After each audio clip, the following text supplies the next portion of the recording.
कर लेता हूँ।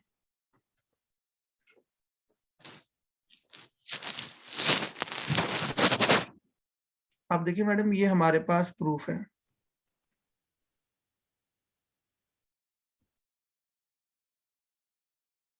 ओके सबसे पहले हम मीन को प्रूफ करते हैं कि वाकई आया मीन जो है वो अनबायस्ड एस्टिमेटर है। अभी देखिए, ठीक सबसे है। पहले आपने मीन का फार्मूला लिखना है। मीन का फार्मूला होता है एक्स बार मैं साथ इक्वल्स नोट कर टू, लूं।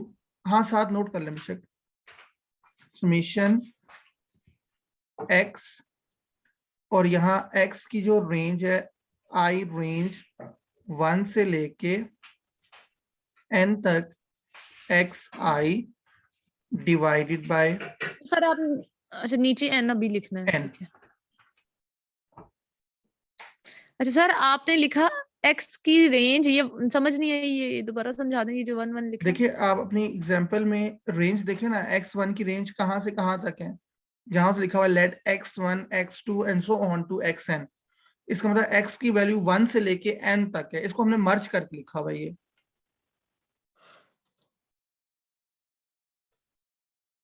रेंज देखिए ना, x के नीचे नंबर लिखे हुए हैं ना वहां एग्जांपल में, 1 2 जी जी। And so on to n। तो ये मैंने उसके लिए लिखा हुआ है कि 1 से लेके n तक आपने है x। सिग्मा के नीचे ये क्यों लिखा है 1 = 1? नहीं 1, ये i लिखा हुआ है, ये 1 नहीं है, इसको मैंने ये वो डाला हुआ है, ये ले। अब ठीक है, I = 1। i इक्वल्स टू 1 का मतलब 1 से लेके n तक, ये i लिखा हुआ है ना, i की रेंज है, i की रेंज 1 से लेके n तक है। ठीक है। ठीक है, अच्छा हमने ऊपर लिखना है जो हमारी लास्ट रेंज का जो होगा, और हाँ नीचे वो जी, लिखना है जहां से स्टार्ट हो रहा है। हाँ जी। अब ये और हमने आई हमारा प्रेजेंट कर रहा है यहाँ पे रेंज रेंज को, को। हाँ जी। ठीक है। अभी देखें, अब आपने ना इसको एक्सपेंड करना है, एक्सपेंड मीन खोलना है इसको आपने। कैसे खोलेंगे, इसको हम यूं लिखेंगे, x1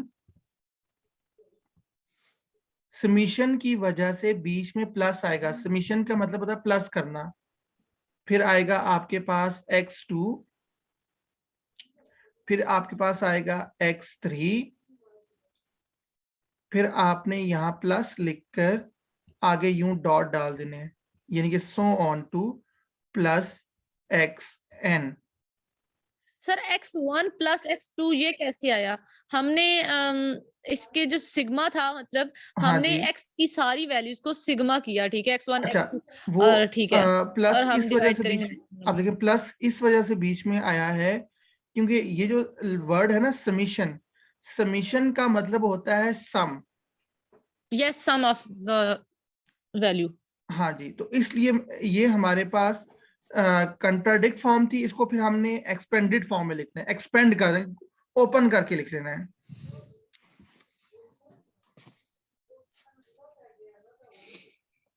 यहां तक समझ आ गई आपको?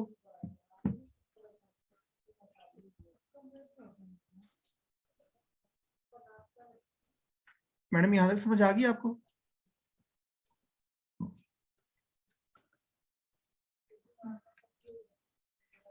जी, हमने फार्मूला लिखा और उसमें रेंज लिखी है, और फिर हमने उसको उसके सम ऑफ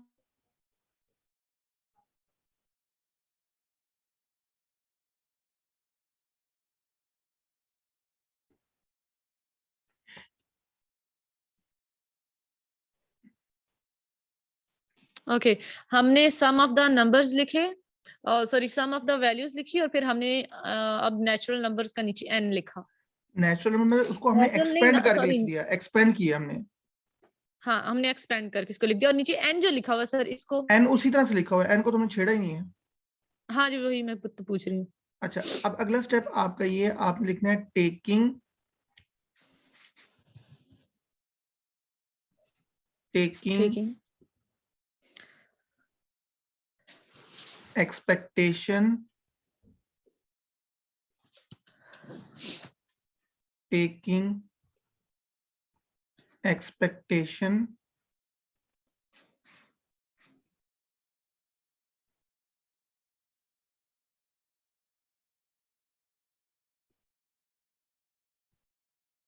आप मुझे बता दें, मैं नोट कर लेती हूँ। on both sides.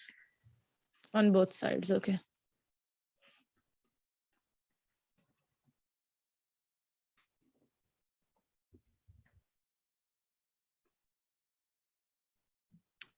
अब देखें, एक्सपेक्टेशन मींस कि आपने दोनों तरफ ई डालना है, ठीक है। ये आपके पास एक्सपेक्टेड वैल्यू होगी।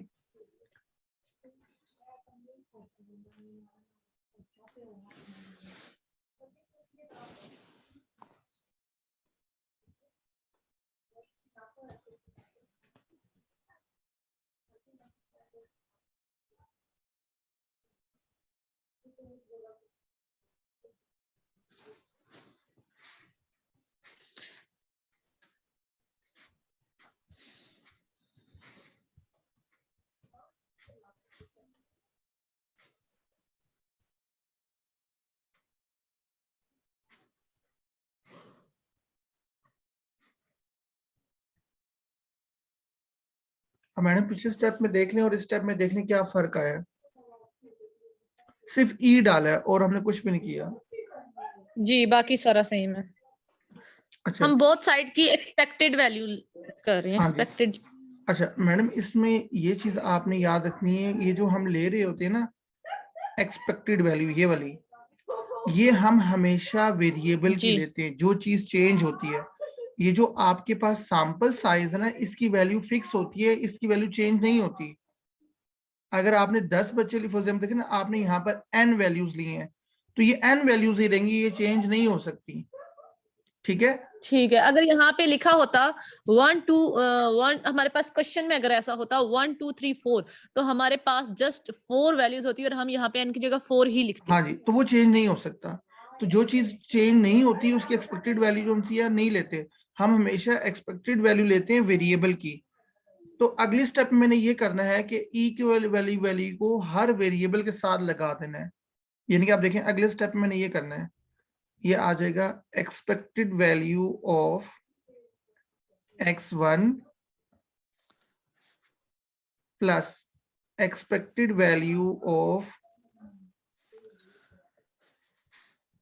x2 plus expected value of x3 expected value of xn। जी, plus and so on to okay. expected value of xn,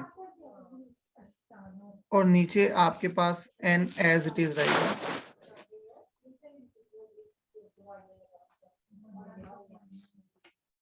ma'am ये स्टेप समझ आ गया? जी जी।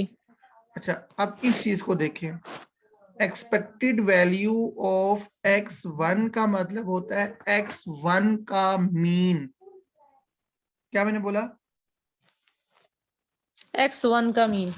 x1 का मीन, क्योंकि स्टेटमेंट में क्वेश्चन में दिया हुआ था, जो मैंने आपको शुरू में एक्सप्लेन भी किया था, कि x1 का जो मीन है वो क्या है, म्यू। म्यू। इसी तरह से x2 का जो मीन है वो भी क्या है, म्यू। म्यू। x3 x3 का का भी म्यू। मीन क्या है, म्यू। अब plus and so on to, oh mu 3 लिख दिया मैंने।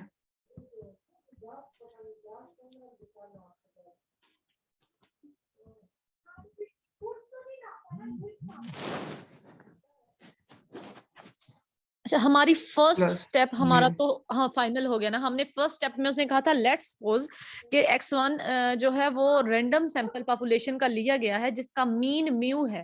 हाँ जी, तो हमने उसको क्या किया कि हमने उसका मीन लिया और फिर उसकी दोनों साइड की वो एक्सपेक्टेड वैल्यूज ली। तो हमारे पास फिक्स्ड वैल्यू जो थी वो वही रही है, हमारे पास xn ही रहा। तो हाँ जी, एक्सपेक्टेड वैल्यू जब हमने ली तो हमारे पास expected x1, expected x2, x3। तो एक्सपेक्टेड x1 जो है वो इक्वल है किसके, म्यू के। तो हमने हाँ उसकी जी। जगह म्यू म्यू प्लस कर दिया। अच्छा मैडम, एक आपसे क्वेश्चन है, अगर फॉर एग्जांपल हम ये लिखते हैं म्यू प्लस म्यू, तो इसका क्या मतलब हुआ? तो ये कितने म्यू प्लस हो रहे हैं? म्यू प्लस म्यू, हाँ, यहाँ पे ये बनता है एक 2 म्यू म्यू, प्लस हो रहा है। 2 म्यू हो जाते हैं ना, जैसे आप कहते हैं हाँ 1 प्लस हाँ 1 हाँ, 2। ये तो 2 हो गया। तो अब ठीक है, हाँ, आपके एक पास, म्यू का मतलब है अच्छा कि 1 अच्छा, अब ये आपके पास कितने म्यू हैं? अनलिमिटेड। अनलिमिटेड नहीं, n म्यूज हैं, क्योंकि हमारी आखिरी वाली वैल्यू n थी, अगर आपको याद हो तो। अच्छा, एन का मतलब ये नहीं होता कि सॉन और नहीं नहीं, समथिंग। अगर n का मतलब होता है कहीं ना कहीं जाके वो एंड हो रहा है। अच्छा, उसने हमें बताया नहीं है कि ये कहाँ पे स्टॉप होगी, बस उसने कहा है कि ये कुछ भी इसका एंड जरूर होगा, हाँ ये जी, अनलिमिटेड तो नहीं है, ये लिमिटेड। आपके पास इक्वल होता है n म्यू के, और नीचे आपके पास n आ जाएगा। ठीक है। अब ये देखें, ये n और ये n कैंसिल हो गया, पीछे क्या बचा? म्यू। म्यू। और इधर क्या अब था? हमारी वो फर्स्ट कंप्लीट होगी है कि जो उसने कहा था मीन इक्वल है। और ये हमने प्रूफ करना था कि आपका जो x बार है वो अनबाइस्ड एस्टिमेटर है। नीचे आप लिख सकती हैं, इसके नीचे आपने लिखना है, hence x bar is an unbiased estimator of mu. ठीक है। unbiased estimator of